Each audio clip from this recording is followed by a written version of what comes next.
Well, as journalists, we have a big responsibility of telling you accurate information and stories going on right here in our community. It's a job we don't take lightly. To tell these stories, some of you literally welcome us into your homes, sitting down with you in your living rooms. Adrienne Toth and her husband Dean Toth started sharing their story with First News in 2012. That's when Adrienne found out she had cancer. Now, we followed Adrienne's journey for 3 years now, and today we learned she passed away. Tonight we remember Adrienne Toth, a woman who courageously fought cancer. Here's 27 First News reporter Nadine Grimley. It's a post her family didn't want to post. Adrienne is at peace. Her pain and suffering are gone. We first told you about Adrienne Toth in 2012.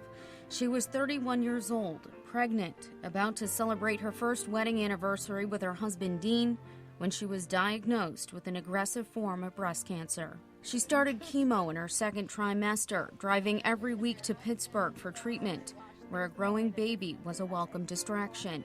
I'm ready for him. I just want him to get here so I know that I'm not doing anything to hurt him.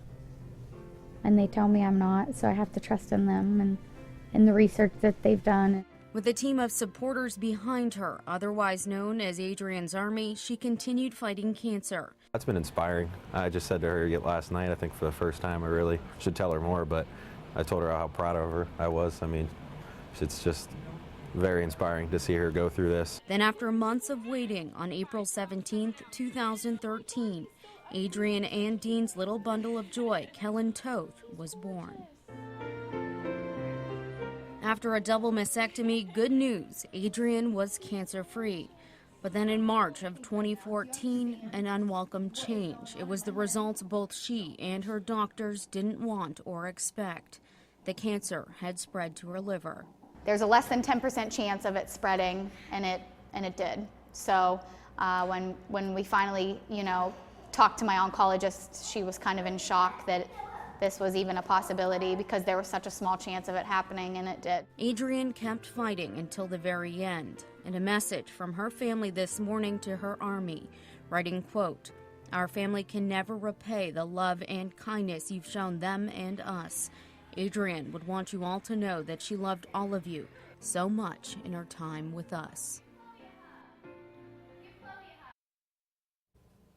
Funeral arrangements for Adrienne have been set. Calling hours are scheduled for Tuesday from 4 to 8 at J. Bradley McGonigal Funeral Home in Sharon.